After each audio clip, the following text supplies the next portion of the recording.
ngir am information yu wér te wóor abonneel Jeri Jeri TV bés cloche. Tout dépend aussi du statut et de la stature de l'artiste aussi, hein, et de son niveau de progression dans sa carrière artistique. Il est vrai qu'il y a des fois où il y a d'autres activités connexes, mais du moment où tout est prédéfini entre l'artiste et l'agent ou le manager, je pense qu'il n'y a pas de zone d'ombre. Du moment où le travail est défini et l'activité est définie, parce que manager c'est quoi? C'est gérer, c'est une gestion d'une activité, c'est une gestion de, comme disait Gaudé tout à l'heure, de manager d'artiste ou manager d'entreprise, c'est la même chose. C'est to manage is to manage. C'est de la gestion de tous les aspects de l'activité afférent à l'artiste ou à l'entreprise ou à la structure. Donc du moment où les rôles de tous les intervenants sont clairement définis dès le départ, il n'y a pas de zone d'ombre. Et pour moi, il n'y a qu'au Sénégal où un plombier, tu lui proposes un travail d'électricien, il va le prendre. Donc des fois, il y a de l'amalgame aussi ici par rapport à qu'est-ce que cette telle ou telle personne sait faire, quoi.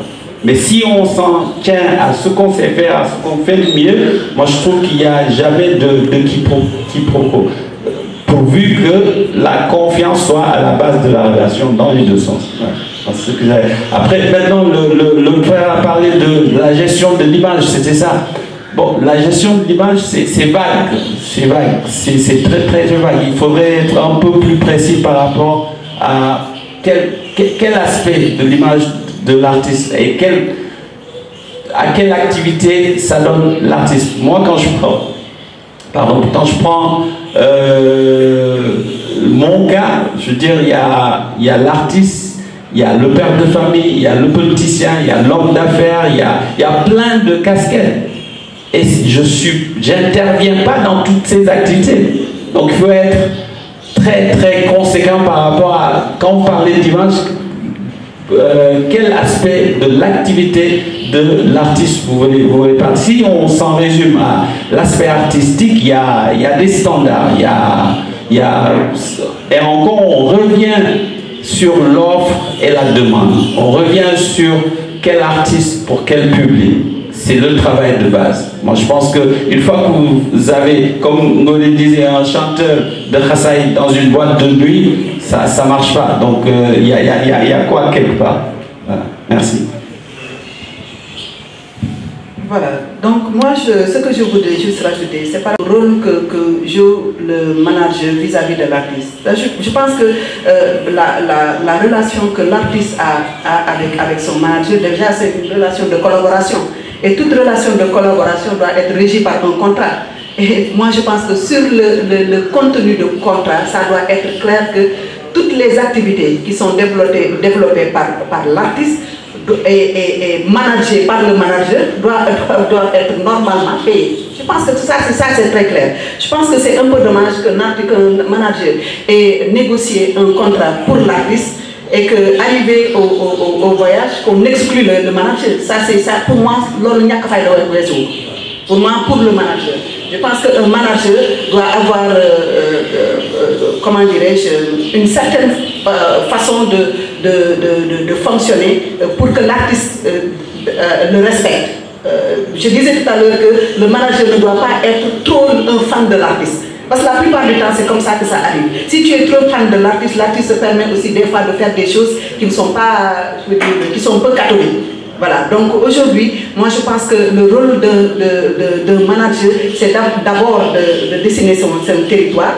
Et comme Doudou l'a si bien dit, un artiste peut avoir différentes facettes, peut être un artiste, peut être autre chose, peut être chef d'entreprise, peut avoir aussi d'autres initiatives qui ne sont pas du tout liées à la musique. Par exemple, si on prend lui le cas de son artiste, il a d'autres activités qui ne sont pas du tout liées à son activité d'artiste. Et lui, il n'intervient pas du tout sur ses autres activités. Et donc, je pense que c'est important entre l'artiste et le manager de pouvoir, au départ,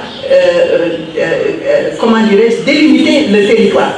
que le manager puisse dire que moi, si j'interviens sur toutes les activités qui sont des activités rémunératrices, il faut qu'au moins à la fin, que je puisse obtenir quelque chose. S'il y a des bénéfices, parfois, des fois, quand même, on peut faire des activités qui sont déficitaires. Si c'est déficitaire, je pense que tout le monde perd.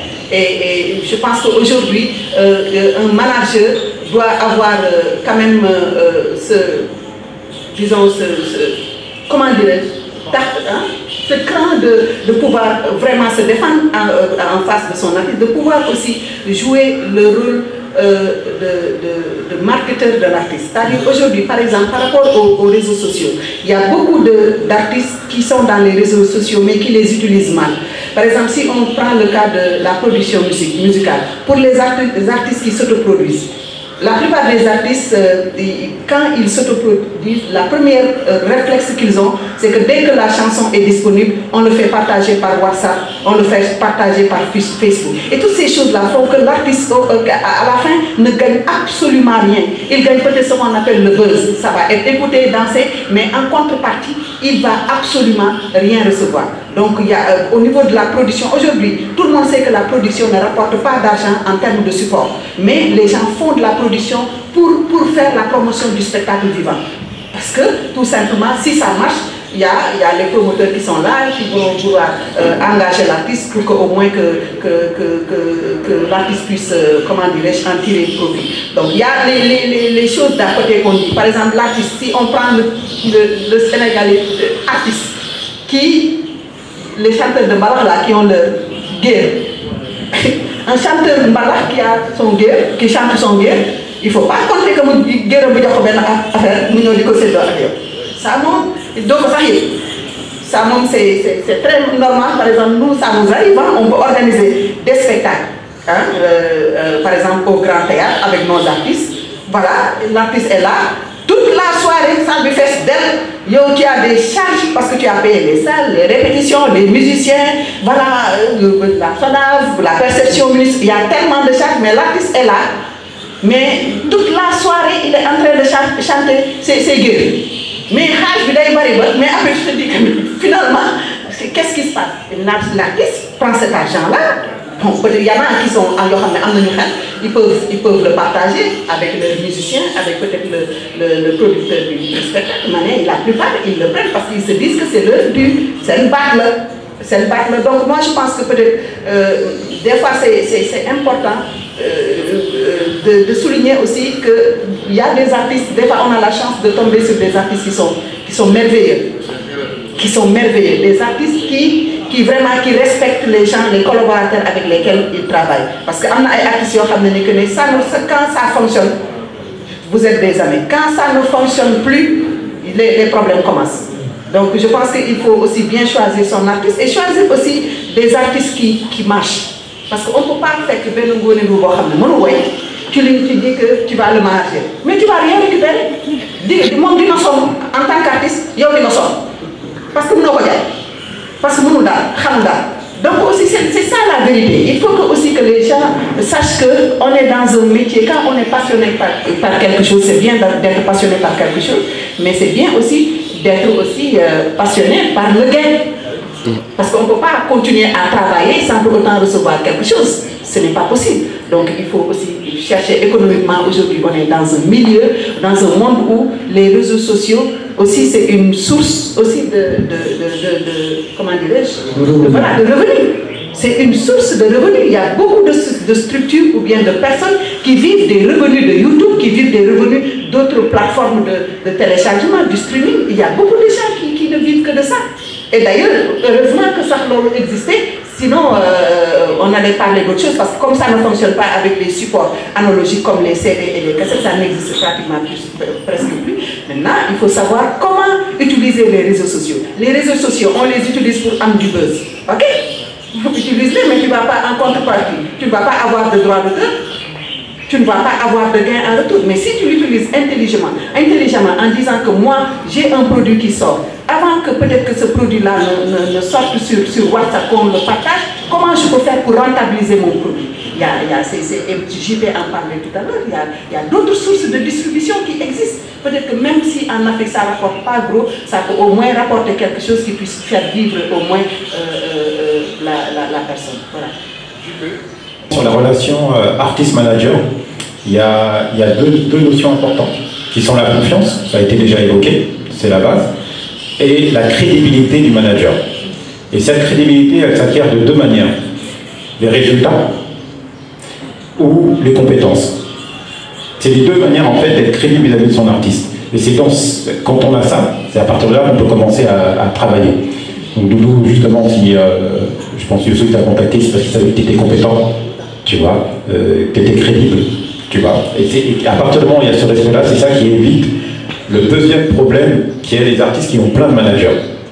Parce que moi, je ne connais pas d'exemple d'artistes qui commencent leur carrière, qui ont plusieurs managers, comme si c'était des artistes confirmés. J'ai pas d'exemple de choses comme ça qui fonctionnent. Un artiste, il faut qu'il fasse confiance à son manager s'il le prend, et après le manager il travaille. Après c'est au manager de ramener des résultats, d'être compétent. Après ça peut prendre du temps, etc. Ça c'est encore autre chose. Par rapport à justement tout ce qui est modèle économique, etc. Moi je prends l'exemple de Deep. Sur Deep, on a eu un souci avec Audiomack, tu connais la plateforme, tu vois. Et sur Audiomack, il n'y a pas de rémunération. C'est-à-dire les artistes ils postent les sons, il n'y a pas de rémunération. On s'est rendu compte qu'il y a un fan qui a posté l'album de Deep, LNN, et qui a fait 3 millions de streams sur Audiomack, non rémunérés.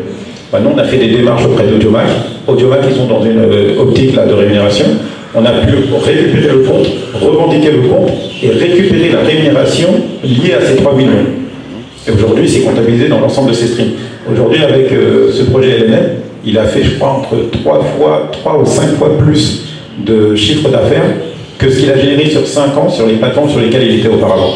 Donc ça veut dire qu'à talent égal ou à travail égal, à partir du moment où on structure, il est possible de développer l'économie ici, au Sénégal, maintenant, parce que quand je parle d'Audiomack, c'est ici. C'est pas sur Spotify ou sur Deezer qui ne fonctionne pas ici. Donc ça, c'est une chose. Après, pour répondre aussi à la question sur les réseaux sociaux et comment développer Effectivement, alors, il n'y a pas assez d'informations pour faire une vraie étude. Bon, normalement, ça, c'est aussi un autre corps de métier. C'est pas le métier forcément à la base du manager. Mais pour résumer simplement, il y a aujourd'hui Snapchat, Twitter, Facebook, Instagram.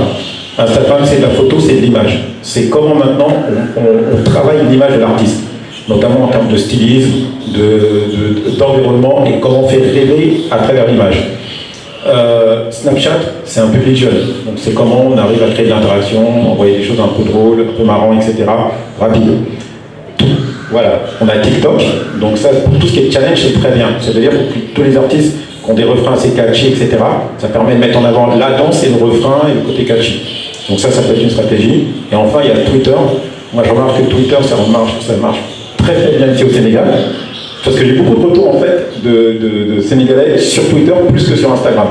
Et du coup, en termes d'échange et d'interaction directement avec le public, pour lancer des conversations et avoir des retours et créer du lien, c'est très fort. Donc, en gros, avec ce panorama-là, il est possible, en fait, de créer une image autour de son artiste.